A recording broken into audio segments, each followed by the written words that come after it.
தமிழ்நாடே கேள்விப்பட்டிராத அதிரடி விலை குறைப்பு சூப்பர் சரவணா ஸ்டோர்ஸ். மத்திய பாஜக அரசையும் அதற்கு எதிரான எதிர்க்கட்சிகளின் அரசியல் நகர்வுகளையும் தொடர்ச்சியாக விவாதிப்போம். மறக்காம நம்ம சேனலை சப்ஸ்கிரைப் பண்ணி இணைந்திருங்கள்.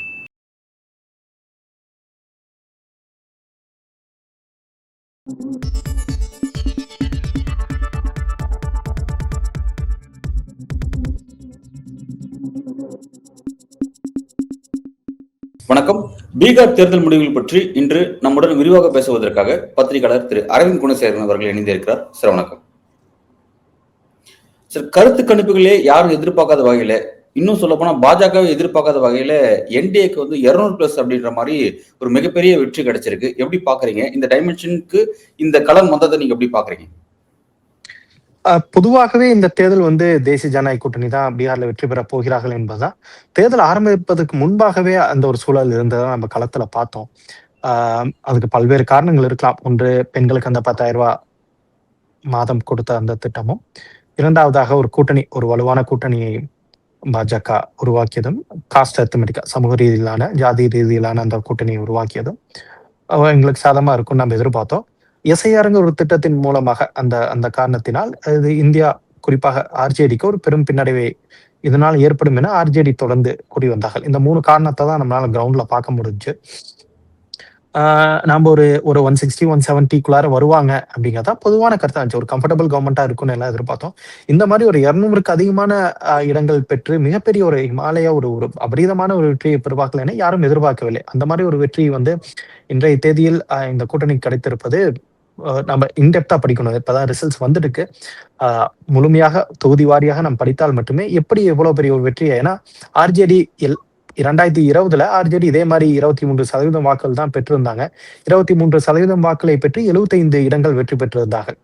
இன்னைக்கு அதே 23% வாக்குகளை அவர்கள் பெறுகிறார்கள். ஆனால் 30 தொகுதிகளில் தான் அவர்களால் வெற்றி பெற முடிகிறது என்றால் ஒரு 45 தொகுதிகள், அதே 1%, 23%, இந்த டைம் 23%. ஆனால் போன டைம் 75 சீட்டு, இந்த டைம் 30 சீட்டுனா ஒரு 45 சீட்டு குறையுது. அது எப்படி குறையுது, அந்த வாக்குகள் எப்படி பிரிந்தது என்பது தொடர்பாக நம்ம ஆராய வேண்டி இருக்கிறது. குறிப்பாக பிரசாந்த் கிஷோர்னால அந்த வாக்குகள் பிரிஞ்சா, ஏன் இவ்வளவு பெரிய தோல்வியை இந்த கூட்டணி சந்தித்தது என்பது தொடர்பாக நம்ம ஆராய வேண்டி இருக்கிறது. எனவே முழுமையாக தேர்தல் முடிவுகள் தொகுதி வாரியாக வந்தால் மட்டுமே நம்மளால அறிய முடியும். ஓகே சார், நம்ம வெயிட் பண்ணணும்னு சொல்லியிருக்கீங்க. ஆனா இந்தியா கூட்டணியில் இருக்கக்கூடிய அகிலேஷ் யாதவ், சமாஜ்வாதி பார்ட்டியினுடைய தலைவராக இருக்கக்கூடிய அகிலேஷ் யாதவ் பாஜக ஒரு மிகப்பெரிய மோசடி அப்படின்றது இது மூலமா நிரூபணம் பண்ணிருக்கு. இது எஸ்ஐஆர்னுடைய பின் விளைவின் காரணமா தான் இவ்வளவு பேர் ரிசல்ட் வந்திருக்கு. இனி இந்த விஷயம் வெஸ்ட் பெங்கால்லயோ தமிழ்நாட்டிலயோ நடக்க விட மாட்டோம் அப்படின்ற மாதிரி ஒரு விஷயம் சொல்றாரு. அதை எப்படி புரிஞ்சுக்கலாம்? ஏங்க, எஸ்ஐஆர்னால மட்டுமே இந்தியா கூட்டணி தோல்வி அடைஞ்சதுன்னு பாஜக ஜெயிச்சதுக்குள்ளார போல. பாஜக கூட்டணி ஜெயிச்சதுக்கான 2 காரணங்களை நான் சொல்லியிருக்கேன். ஒன்று அந்த 10,000 ரூபாய், இரண்டாவது கூட்டணி, ஒரு காஸ்ட் அரித்மெட்டிக் கூட்டணி. இந்தியா கூட்டணியோட தோல்விக்கு எஸ்ஐஆரும் ஒரு காரணம். எஸ்ஐஆர் மட்டுமே காரணம் கிடையாது, எஸ்ஐஆரும் ஒரு காரணம். அது இல்லைன்னு சொல்ல முடியாது. ஏன்னா சுமார் 40 லட்சம் நான் சொல்றேன், சுமார் 40 லட்சம் வாக்காளர்கள் பெயர் நீக்கப்பட்டு இருக்கிறது. அது ஒரு ரொம்ப பெரிய ஒரு எண்ணிக்கை. ஸோ அது எந்த மாதிரி தாக்கத்தை ஏற்படுத்தி இருக்குங்க நம்ம படிச்சாதான், தொகுதி வாரியா நம்ம பார்த்தாதான் தெரியும். பட் அதனை தாண்டி இந்தியா கூட்டணி தோல்வி அடைஞ்சதுக்கான காரணமா நான் பாக்குறது, எங்களோட அலையன்ஸ் ஒரு ஜெல்லே ஆகல. ஆர்கானிக்காவும் ஜெல் ஆகல, அரித்மெட்டிக்காவும் இல்லை. எப்படியுமே அந்த அலையன்ஸ் யாரெல்லாம் பாஜகவோட போக முடியாதோ அந்த கட்சிகள்லாம் ஒன்னா சேர்ந்து தேர்தலை சந்திச்ச மாதிரிதான். அதை தவிர இவங்களுக்குள்ள ஒரு யூனிட்டியே இருந்த மாதிரி இல்லை. ஒரு கூட்டணியாக செயல்பட்டதாகவே நமக்கு தெரியவில்லை. கேம்பெயினும் ஒன்றும் பெருசா இருப்பதில்ல. எஸ்ஐஆருங்கிற ஒரே கேம்பெயினை மட்டுமே வச்சு நீங்க போய் மக்கள்கிட்ட போய் தேர்தலை சந்திச்சு ஜெயிக்க முடியாதுங்க. அதே மாதிரி இப்ப இருக்க காலகட்டங்களில் நீங்க தேர்தலுக்கு வெறும் 2 மாதத்துக்கு முன்னாடி மட்டும் பிரச்சாரம் பண்ணியெல்லாம் ஜெயிக்க முடியாதுங்க. அந்த காலமெல்லாம் மாறிடுச்சு. பாஜக மாதிரி ஒரு எலெக்ஷன் மெமோத் மிஷினரி கொண்ட ஒரு கட்சியை நீங்க எதிர்க்கணும்னா நீங்க 24 மணி நேரம் நீங்க தேர்தல் அரசியல் இருக்கணும், களத்துல இருக்கணும். அதெல்லாம் விட்டுட்டு திடீர்னு எலெக்ஷனுக்கு 2 மாசத்துக்கு முன்னாடி பிரச்சாரம் பண்றது, அதுவும் எஸ்ஐஆர் போன்ற பிரச்சாரத்தை மட்டுமே முன்வைத்து மக்கள் உங்களுக்கு வாக்களிப்பார்கள் என்றால் அந்த காலமெல்லாம் மாறிடுச்சு. 2வது, ஆர்ஜேடி இன்னமும் தன்னை யாதவ் பிளஸ் முஸ்லீம் கட்சியாகவே, இந்த 2 சமூகத்திற்கான கட்சியாகவே ஆர்ஜேடி தன்னை இன்னமும் நிலைநிறுத்தி இருப்பது பாஜக கூட்டணிக்கு இன்னும் சாதகமாக அமைந்து விட்டது. ஏன்னா அந்த 2 சமூகத்தை தாண்டி இருக்கக்கூடிய மற்ற அனைத்து சமூகமும் ஆர்ஜேடி கேண்டிடேட் எல்லாம் இங்கே இருக்காங்களோ அந்த கேண்டிடேட்டுக்கு ஆப்போசிட்டா எல்லாரும் ஒன்று சேர ஆரம்பிச்சாங்க. ஸோ அது ஒரு பெரிய பிரச்சனையா இருந்துச்சு. ஸோ எஸ்ஐஆர் மட்டுமே ஒரு தேர்தலை வெற்றி பெற வைக்க முடியாது. அகிலேஷ் யாதவ் சொன்னது போல அது ஒரு காரணமாக கூட இருக்கலாம். நான் இல்லைன்னெல்லாம் சொல்லல. ஆனால் அது மட்டுமே இவர்களோட தோல்விக்கு காரணம் கிடையாது. Right sir. இப்ப இந்த தேர்தல் முடிவுக்கு பிறகு தமிழ்நாடு இதுல இருந்து கத்துக்க வேண்டிய பாடம் என்ன? ஏன்னா அடுத்த டைமென்ஷன் வந்து தமிழ்நாடு உள்ளிட்ட 5 மாநிலம் தேர்தல் சந்திக்க போகுது. இப்ப தமிழ்நாடு இது என்ன மெசேஜ் சொல்ல வருது? பீகார் எலெக்ஷன் தமிழ்நாடு சொல்லக்கூடிய தகவல் என்னன்னு பாக்குறீங்க? பெண்கள் வாக்காளர்களை நீங்கள் கவர்ந்தால் எந்த கட்சி கவர்கிறதோ அந்த கட்சி ஆட்சி அமைக்கும். பெண்கள் வாக்குகள் மிக மிக முக்கியம். பெண்களுக்கென நீங்கள் பிரத்யேகமாக ஏதேனும் திட்டத்தை அறிவித்து அந்த திட்டத்தின் மூலமாக பெண்கள் வாக்குகளை நீங்கள் கன்சாலிடேட் பண்ணீங்கன்னா அந்த எந்த கட்சியாகவோ அந்த கட்சி ஜெயிச்சிருவாங்க. அதுதான் ஒரு ஃபர்ஸ்ட் மெசேஜ் பீகார்ல இருந்து நமக்கு. ஏன்னா 20 ஆண்டு காலம் நிதிஷ்குமார் தலைமையிலான ஒரு அரசு இருக்கிறது. நிதிஷ்குமார் ஒவ்வொரு கூட்டணியும் மாறி இருக்கார். அவரோட உடல்நிலையும் மிக மோசமாக இருக்கிறது. இதையெல்லாம் தாண்டி மீண்டும் பெண்கள் பெருவாரியாக ஏன் நிதிஷ்குமாருக்கு வாக்களிச்சாங்கன்னா அந்த 10,000 ரூபாய் திட்டம். எனவே பெண்கள் வாக்குகளை நீங்கள் தங்கள் வசப்படுத்தி கொண்டால் ஒரு கன்சாலிடேட் பண்ணி வச்சிருந்தீங்கன்னா நீங்க ஈஸியா ஜெயிச்சிருவீங்க. ஒன்று. இரண்டாவதாக இந்தியா கூட்டணி பீகார்ல இருந்து தமிழ்நாட்டுல கத்துக்க வேண்டியது, எலெக்ஷனுக்கு 2 மாசத்துக்கு முன்னாடி மட்டும் ஒரு 4-5 கட்சிகள் ஒன்னா சேர்ந்து பாஜக எதிர்க்கிறோங்கிற ஒரே மனநிலை மட்டும் கொண்டு கருத்தியலை மட்டும் முன்வைத்து நீங்கள் தேர்தலை சந்திக்க முடியாது. பாஜக வந்து நீங்க 1000 குத்தம் சொல்லுங்க, எலெக்ஷன் கமிஷன் பாஜக சாதகமா இருக்காங்க, எல்லாத்தையுமே ஏத்துக்க தயார். ஆனால் உங்கள் முன் இருக்கக்கூடிய வாய்ப்பு அவ்வளவுதான். இதே எலெக்ஷன் கமிஷன் தான் இருக்க போகுது, இதே மத்திய அரசு தான் இருக்க போகுது, இதே சிபிஐ, இடி, ஐடி தான் இருக்க போகுது. அதனால நீங்க எல்லா எலெக்ஷன் தோத்துட்டே இருப்பீங்களா என்ன? குற்றம் சொல்லி தோத்துட்டே இருக்க முடியுமா? முடியாது. இதனை தாண்டி நீங்கள் எப்படி வெற்றி பெற முடியும்? ஜார்க்கண்ட்ல ஜெயிச்சிருக்காங்களங்க, எப்படி வெற்றி பெற முடியும்? தெலுங்கானால காங்கிரஸ் ஜெயிச்சாங்களே. சோ அதுக்கேற்ற மாதிரி தாங்களே மாற்றிக்கொள்ள வேண்டும். மக்களோட நம்பிக்கை பெறுவதற்கு ஏற்றவாறு நீங்கள் செயல்பட வேண்டும்.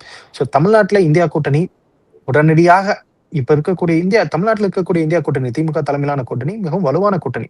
இன்னைக்கு தேர்தல் அவங்கதான் போல் பொசிஷன்ல இருக்காங்க.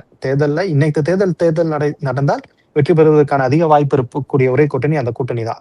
ஆனால் இருந்தாலும் அவர்கள் பெண்களுக்கென மேலும் ஏதாச்சும் ஒரு திட்டத்தை செயல்படுத்த வேண்டும். அந்த நிலைமையில் அவர்களும் இருக்கிறார்கள். இரண்டாவது, கூட்டணியை உறுதி செய்து கொண்டு பீகார் மாதிரி சண்டை போடாம இவங்களுக்கெல்லாம் முன்கூட்டியே தொகுதிகளை பரஸ்பரமாக பிரித்து கொண்டு ஒன்றாக இணைந்து களத்தில் பணியாற்றினால் மட்டுமே வெற்றி பெற முடியும். Right sir. எதிர்பார்க்காத விதமா வந்து காங்கிரஸுக்கு வந்து பீகார்ல மிகப்பெரிய தோல்வி, இந்த அளவுக்கு ஒரு வரலாற்று அளவுல வந்து ஒரு மிகப்பெரிய தோல்வி சந்திச்சிருக்காங்க. அதோட டைமென்ஷன் எதனால அப்படின்னு பாக்குறீங்க சார்? இப்ப சமீபத்தில் நடைபெற்ற இந்த சட்டமன்ற தேர்தலில் காங்கிரஸ் வெறும் 6 சீட்ல தான் ஜெயிச்ச மாதிரி நான் பார்த்தேன். 6 சீட்டுக்கு மேல இல்லைன்னு நினைக்கிறேன். 6 தான் ஜெயிச்சிருக்காங்கன்னு நான் நினைக்கிறேன்.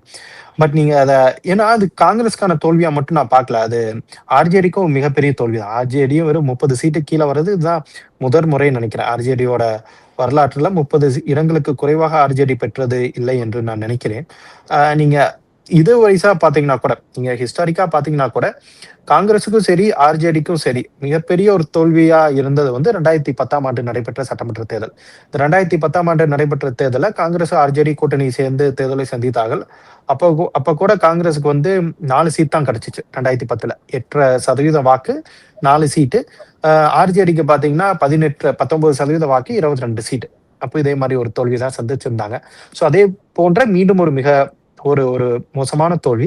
இதுக்கான காரணம் என்னன்னாங்க, எஸ்ஐஆர் ஒரு காரணம், நான் இல்லைன்னாலும் சொல்ல. அதை தாண்டி அங்க இருக்கக்கூடிய மக்கள் உங்களுக்கு வாக்களிப்பதற்கான ஒரு நம்பிக்கையை நீங்க அவர்களுக்கு ஏற்படுத்தி கொடுக்கவில்லை. ஒன்று. இரண்டாவது, உங்களுக்கு தெரியும் பிரசாந்த் கிஷோர்னு ஒருத்தர் இருக்காரு, ஏஎம்ஐஎம் ஓவைசியோட எம்ஐஎம் தனியா இருக்காங்க. சோ இவர்கள் உங்கள் வாக்குகளை பிரிக்க போகிறார்கள் என்பது உங்களுக்கு தெரியும். பிரசாந்த் கிஷோர் உங்க வாக்குகளை தான் பிரிச்சிருக்கார், மைனாரிட்டி வாக்கு அதிகமா பிரிச்சிருக்கார். ஏஎம்ஐஎம் மைனாரிட்டி வாக்கு அதிகமா பிரிச்சிருக்காங்க. இதெல்லாம் உங்களுக்கு வரக்கூடிய வாக்கள். உங்கள் வாக்குகளே சிதறும் போது நீங்க இதை தாண்டி இன்னும் ஒரு பெரிய கூட்டணி உருவாக்க முயற்சிட்டு இருக்கணும், அல்லது ஏஎம்ஐயும் பிரசாந்த் கிஷோரையும் நீங்க உங்கள் கூட்டணி கொண்டு வர பார்த்திருக்கணும். சோ இதுலதான் ஏஎம்னு சொல்லும்போது ஓவைசி என்ன சொன்னாரு, நான் இந்தியா அலையன்ஸுக்குள்ள வரேன்னு சொன்னாரு. பட் வந்து ஸ்ட்ரிக்டா இவங்க அவாய்ட் பண்ணிட்டாங்க. அது சரியான முடிவா?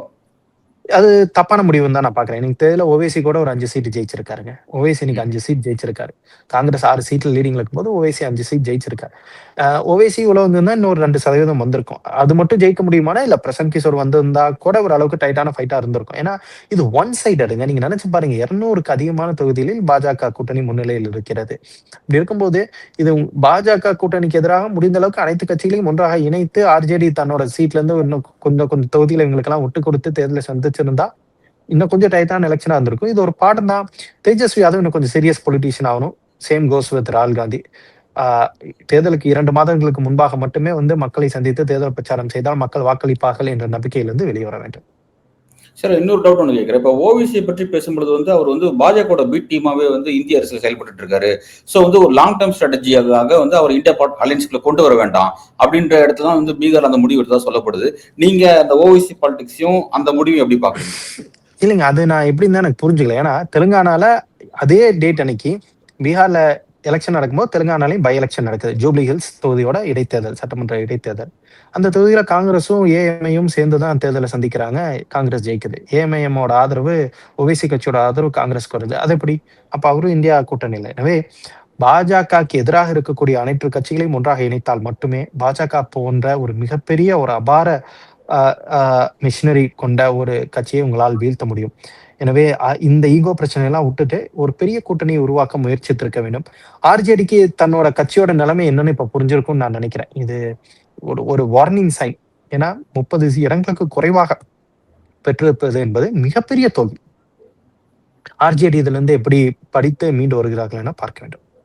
சார் உங்களுடைய ஓவரால் கருத்துல வந்து நீங்க அதிகபட்சமான ரெஸ்பான்சிபிள் வந்து பாத்தீங்கன்னா ஆர்ஜேடி தான் கொடுக்குறீங்க. காங்கிரஸ்க்கு ஏன்னாங்க 140க்கு மேல சீட்ல நீங்க தாங்க கண்டெஸ்ட் பண்ணீங்க. அங்க இருக்கிற மேஜர் பார்ட்னர் நீங்க தானே. காங்கிரஸ் 65 சீட்ல போட்டி போட்டுச்சுன்னா இல்லவே இல்லைன்னு சொல்ல. காங்கிரஸ்க்கு 65 சீட்டு கொடுத்ததுக்கு பதிலா நீங்க அது இன்னொரு 40-50 சீட்டா குறைச்சிருக்கலாம். உங்கள்ட்ட இருந்து இன்னொரு 20-30 சீட் எடுத்து இன்னொரு 50 சீட் நீங்க பிரசாந்த் கிஷோருக்கு கொடுத்துருக்கலாம். இன்னொரு 10 சீட்டை நீங்க வந்து ஏஎம்ஐஎம் கொடுத்துருக்கலாம். ஸோ ஆர்ஜே இந்த இடத்துல வந்துங்க, இப்ப தமிழ்நாட்டுல தொகுதிகள் முடிவை யார் எடுப்பா? திமுக தானே இருக்கிறாங்க. நீங்க தானே மேஜர் கட்சி. அங்க அதே மாதிரி ஆர்ஜேடி தான் அதை பார்த்திருக்கணும்.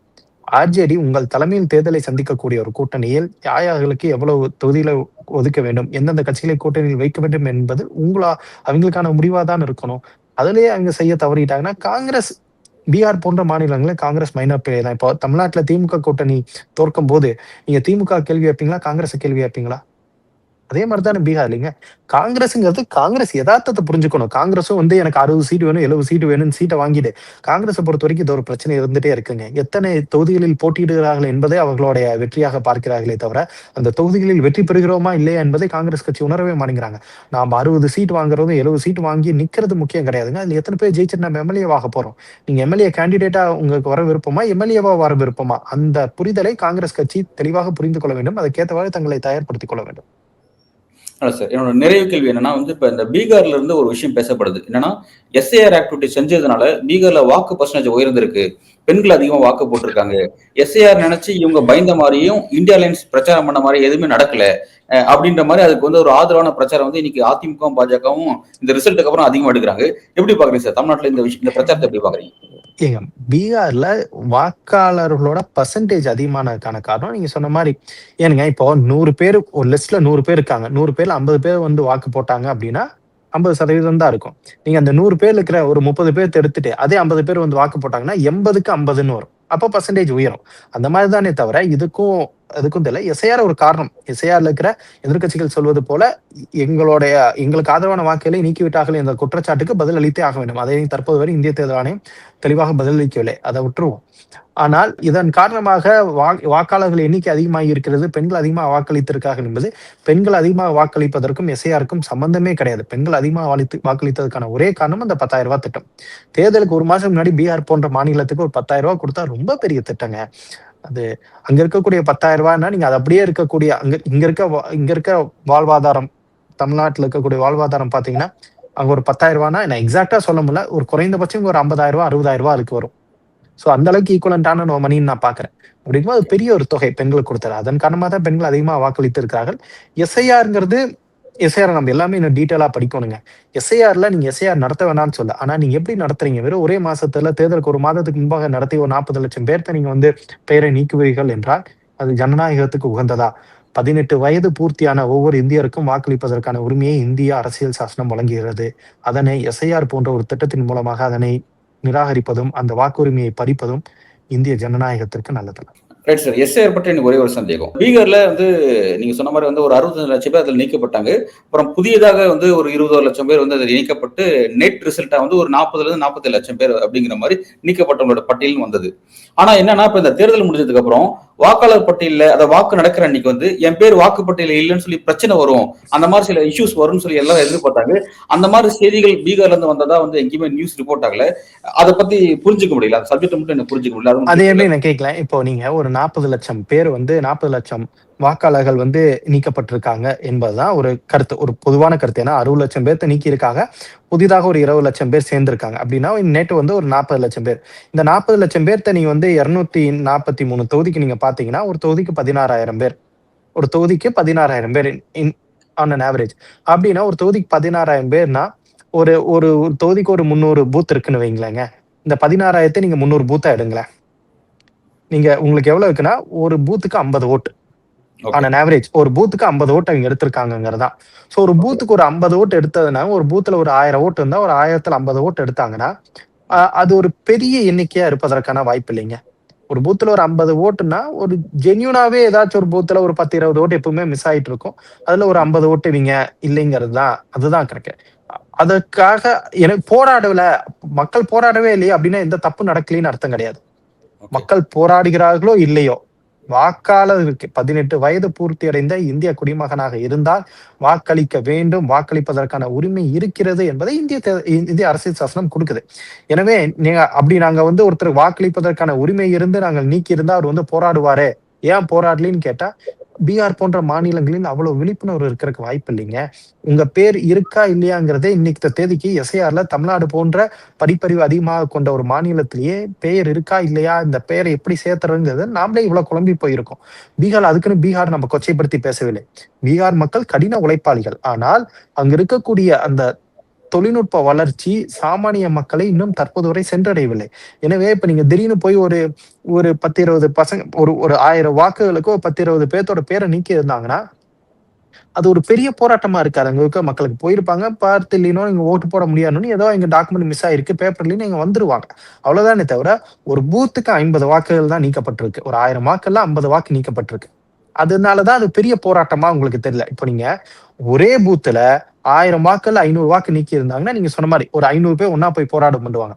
ஒரு பூத்துல ஒரு 10, 20, 30 வாக்குகள் நீக்கப்படும் போது அது சிதறி இருக்கும். அது உங்களுக்கு அது தெரியாது. அதனாலதான் நமக்கு அது பெரிய போராட்டமா தெரியலங்க. சார், இப்ப நீங்க இப்படி வந்து அதை நீங்க ஆவரேஜ் பண்ணி சொல்றீங்க. ஆனா வந்து ஹிந்து ஆங்கில செய்தித்தாள்ல கிளியர் ரிப்போர்ட் வந்துருச்சு, இஸ்லாமியர்கள் அதிகமா வாழக்கூடிய டிஸ்ட்ரிக்ட்ல மட்டும் மேக்சிமம் ஒரு டிஸ்ட்ரிக்ட்ல மட்டும் 14 லட்சம் இஸ்லாமியர்கள் வந்து வாக்காளர் பட்டியல் நீக்கப்பட்டிருக்காங்க அப்படின்னு வந்தது. குறைஞ்சபட்சம் 9 லட்சம், மேக்சிமம் 14 லட்சம் அப்படின்னு. அப்ப ஒரு டிஸ்ட்ரிக்ட்ல 14 லட்சம்னா அந்த ஒரு டிஸ்ட்ரிக்ட்ல எத்தனை தொகுதி இருக்கும், அதுல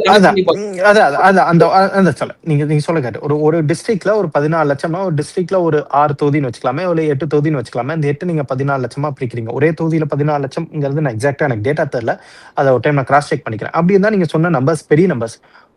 பொதுவாகவே பீகார் போன்ற மாநிலங்களில் அவர்கள் உண்மையாகவே புலம்பெயர்ந்து வேற ஏதாச்சும் ஒரு மாநிலத்துக்கு போயிருக்கலாம், வேற எங்காச்சும் ஒரு வேலைக்காக போயிருக்கலாம். எனவே தற்போதைய தேதியில் நமக்கு வாக்களிக்க வந்து உங்கள் வாக்கு இல்லை என எத்தனை பேர்த்த திருப்பி அனுப்பிச்சாங்கிற ஒரு டேட்டா நம்மள்ட்ட கிடையாது. அது இந்திய தேர்தல் ஆணையம் சொல்லியிருக்கணும். இப்போ எஸ்ஐஆர் நான் நடத்தியிருக்கேன். இந்த 40 லட்சம் பேர்த்த நான் எடுத்திருக்கேன்ல, இந்த 40 லட்சம் பேர்ல தற்போது இத்தனை பேர் வாக்களிக்க வந்தார்கள், அவர்களுக்கு இந்த டாக்குமெண்ட் இல்லை, அவர்கள் பெயர் இல்லை, ஏன்னா நாங்க இத்தனை பேர்த்த திருப்பி அனுப்பிச்சிருக்கோம் அப்படிங்கிற டேட்டா ஏதாச்சும் சொல்லாமல, இது நாங்க அந்த மாதிரி யாரையுமே திருப்பி அனுப்பலின்னு சொல்லாமே. ஏன் அங்க இருக்கக்கூடிய அரசியல் கட்சிகள்னால அதை கண்டுபிடிக்க முடியலனாங்க. ஆர்ஜேடிங்கிறது ஒரு பெரிய கட்சியாக இருந்தாலும் பீகார்ல, தமிழ்நாட்டுல பாத்தீங்கன்னா திமுக, அதிமுக 2 கட்சிக்குமே நீங்க ஒவ்வொரு பூத்துலயும் குறைந்தபட்சம் 5 பேர்த்த வச்சிருக்காங்க. திமுக ஒரு பூத்துக்கு 5 பேர்த்த வச்சிருக்காங்க, ஏடிஎம்கே ஒரு பூத்துக்கு 5 பேர்த்த வச்சிருக்காங்க. இது ஆர்ஜேடியில பீகார்ல ஒரு பூத்துக்கு ஒருத்தர் கூட கிடையாது. பாதி பூத்துல தான் ஆளே இருக்காங்க, மீதி பாதி பூத்துல எங்களுக்கு ஆளே கிடையாது. அப்போ ஒரு பூத்துல எத்தனை பேர்த்த எடுத்திருக்காங்க, எத்தனை பேர்த்த வச்சிருக்காங்க, யாரை சேர்த்திருக்காங்கிற கணக்கே எங்களுக்கு தெரியாது. ஓகேங்களா? அதே மாதிரி ஜம்பிள் பண்ணியிருந்தாங்க. இப்போ ஒரு பூத்துல இருக்கக்கூடியவங்களை இன்னொரு பூத்துக்கு மாத்தி இருந்தாவோ அது அங்க இருக்கக்கூடிய சாமானிய மக்களுக்கு புரிந்துக்கிறதுக்கும் வாய்ப்பு இல்லை. எனவே மக்களுக்கு நாங்க இந்த மாதிரி ஒரு 40 லட்சம் பேர்த்த நாங்க தூக்கி இருக்கோம்னா இங்க வந்து போராடி இருக்கலாமேன்னா அவங்களுக்கு எங்க வாக்கு எதனால் எடுக்கப்பட்டது, எதனால் நீக்கப்பட்டதுங்கிற ஒரு புரிதல் இருந்தாதான் வந்திருக்கும். எனவே நான் 40 லட்சம் பேரும் உண்மையான வாக்காளர்கள், அவர்கள் நீக்கப்பட்டார்கள் என்று நான் சொல்லவில்லை. அந்த 40 லட்சம் பேர்த்துல வெறும் ஒரு 1 லட்சம் பேர், 2 லட்சம் பேர், 3 லட்சம் பேர் அந்த மாதிரி நீக்கப்பட்டு இருந்தாலும் அதுவும் தவறுதான்ங்கிறேன். ஏன்னா அந்த 3 லட்சம் பேத்துக்கும் இந்திய அரசியல் சாசனம் எங்களுக்கான உரிமையை கொடுக்குது ஓட்டு போடுறதுக்கு. நீங்க அதனை இந்த மாதிரி ஒரு எக்ஸிகியூட்டிவ் நோட்டிபிகேஷன் மூலியமா நான் அந்த மாதிரி ஒரு செயல்படுத்துறேன், அதனால உங்க வாக்குரிமையை நீக்கிறேன்னா அது அரசியல் சாசனத்துக்கு எதிரானது. இந்த 2 லட்சம் 3 லட்சம் பேர் அப்படி நீக்கி இருந்தாலும் அந்த 3 லட்சமும் இது ஒரு பெரிய தாக்கத்தை ஏற்படுத்தியிருக்கும். இப்போ பாத்தீங்கன்னா பல தொகுதிகள்ல மார்ஜின் பாருங்களேன், ஒரு தொகுதியில காங்கிரஸ் வரை 200 சீட்ல ஜெயிச்சிருக்கு. அந்த மாதிரி பல தொகுதிகள் இருக்கு. அந்த மாதிரி ஒரு 500 600 அந்த ஃபுல்லா டீட்டெயிலா வந்தா தான் நமக்கு தெரியும். இந்த மாதிரி ஒரு 5000 வாக்களுக்கு கீழே ஒரு 20 சீட்ல ஜெயிக்கிறதா இருந்துச்சுன்னா, 20 30 சீட்ல ஜெயிக்கிறதா இருந்துச்சுன்னா, இந்த மாதிரி ஒரு 5 லட்சம் வாக்குகள் எடுக்கப்பட்டிருந்தால் அது எவ்வளவு பெரிய ஒரு தாக்கத்தை ஏற்படுத்தும். 500 ஒரு ஒரு 5000 வாக்குகள்ல 30 சீட்னா கூட அது எவ்வளவுங்க 1.5 லட்சம் தானுங்க. ஆனா நீங்க ஒரு 5 லட்சம் வாக்குகளை நீங்க எடுத்திருந்தீங்கன்னா அது ஒரு பெரிய தாக்கத்தை தான் ஏற்படுத்தும். எனவே இதெல்லாம் நம்ம டீட்டெயிலா படிக்கணும். எஸ்ஐஆருங்கிறது எந்த தவறும் நடக்கவில்லை எஸ்ஐஆர்ல அப்படின்னு இந்திய தேர்தல் ஆணையம் சொன்னாங்கன்னா அதுக்கான ப்ரூஃபை இந்திய தேர்தல் ஆணையம் தான் கொடுக்கணும். எனக்கு சாமானியனா எனக்கு ஒரு கேள்வி இருக்குங்க. எனக்கு 18 வயது பூர்த்தி அடைந்து விட்டது. நான் 2004ஆம் ஆண்டிலிருந்து தற்போது வரை பல தேர்தல்களில் வாக்களித்திருக்கிறேன். திடீரென என்னுடைய வாக்குரிமையை நீங்கள் சந்தேகத்துக்கு உட்படுத்தி என்னை மீண்டும் நான் இந்திய பிரஜை, எனக்கு வாக்களிப்பதற்கான உரிமை இருக்கிறது என என்னுடைய ஆவணங்களை நானே காண்பித்து நான் ஏன் என்னை நிலைநிறுத்திக் கொள்ள வேண்டும்? என்னுடைய வாக்குரிமையை நான் ஏன் உறுதிப்படுத்த வேண்டும்? என்னோட டியூட்டி என்னங்க? நான் வாக்களிப்பதற்கான என்ரோல் பண்ணியிருக்கேன். 2010லயோ 12லயோ நான் என்ரோல் பண்ணிட்டேன்னு வைங்களேன். நீங்க திடீர்னு எஸ்ஐஆர்னு ஒண்ணு கொண்டு வந்து 2004ல இருந்து 2025 வரைக்கும் இருக்கிற எல்லா ஓட்டர் லிஸ்டையும் எடுத்துட்டு புதுசா நான் ஒரு ஓட்டர் லிஸ்ட் போடுவேன், நீ மறுபடியும் ஒரு டாக்குமெண்ட்டை கொடுனா, நீங்க ஒவ்வொரு முறையும் இந்த எக்ஸசைஸ் பண்ணும்போது நான் ஒவ்வொரு முறையும் நான் இந்திய பிரஜை தான் என நான் என்னை உறுதிப்படுத்திக் கொள்ள வேண்டுமா? நான் என்னை நிரூபித்துக் கொள்ள வேண்டுமா? இது நீங்க அந்த பர்டனை நீங்க சாமானிய மக்கள் மேல போடுறீங்க. இந்திய தேர்தல் ஆணையம் உங்களோட வேலை தான் இது. நீங்க ஒவ்வொரு முறையும் இந்த மாதிரி நீ அந்த டாக்குமெண்ட்டை கொண்டு வா, இந்த டாக்குமெண்ட்டை கொண்டு வா, நீ உன்னை உண்மையாலுமே இந்திய குடிமகன் தான் நீ உறுதிப்படுத்த வேண்டும், அப்பதான் உனக்கு வாக்களிக்க உரிமைனா நீங்க அடுத்த 5 வருஷத்துக்கு அப்புறம் மறுபடியும் இன்னொரு டாக்குமெண்ட்டை கொண்டு வருவீங்களா? என்ன புரியல எனக்கு, இந்த நடைமுறையே புரியலைங்க. உங்களுக்கு வாக்காளர் பட்டியலில் பிரச்சனைகள் இருந்தால் சாமானியனை எவ்வளவுக்கு எவ்வளவு சாமானியனை தொந்தரவு பண்ண முடியாமல் அதை சரி பண்றதா உங்களோட வேலையா இருக்கணும். 100% மக்களையும் வாக்களிப்பதற்காக அவர்களை தயார்படுத்த வேண்டும். அவர்களுக்கு அதனை ஏதுவாக அவர்களுக்கு நீங்கள் தயார்படுத்தி கொடுக்க வேண்டும். ஆனா அதை விட்டுட்டு வாக்களிப்பதற்கான உரிமையை பறிப்பதற்கான செயல்களில் இந்திய தேர்தல் ஆணையம் செயல்பட்டால் அது அவர்களுக்கு வழங்கப்பட்டிருக்கக்கூடிய அதிகாரமும் இந்திய அரசியல் சாசனத்தால் அவர்களுக்கு வழங்கப்பட்டிருக்கிற அதிகாரத்தை அவர்கள் தவறாக பயன்படுத்துவதாக தான் முடியும். நல்ல சார், விரிவான ஒரு உங்களோட வருகைக்கு நன்றி.